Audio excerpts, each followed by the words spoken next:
Со уште еден пехар ја збогати домашната колекција на пехари и медали 22 годишната кикбоксерка делчевката Кристина Стојчевска.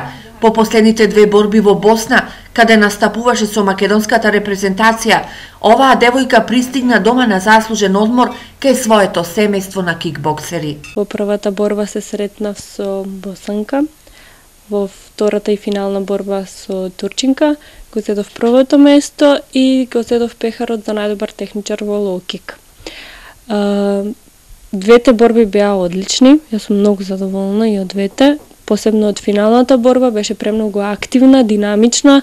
Кристина студира во Словенија на факултетот за безбедност, но паралелно го тренира и спортот што е во крвта. Во Словенија сум веќе 3 години, мислам неполни 3 години.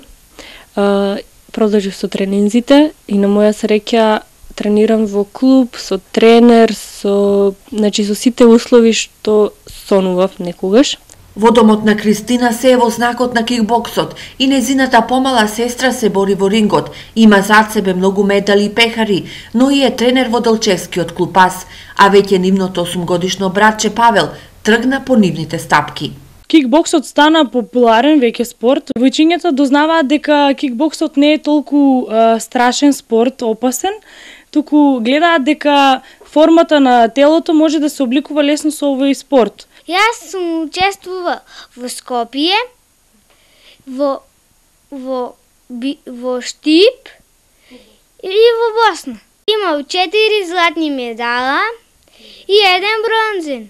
Семејството Стојчевски живее за овој спорт. Колку имаат подршка од општината за овие успеси, не сакаа да коментираат. За нив секој бод во рингот е важен, а секоја победа е посветена на македонското знаме. Кикбоксот е нивниот начин на живот. Ти помага околу самоконтрола, дисциплина, борбеност, одговорност.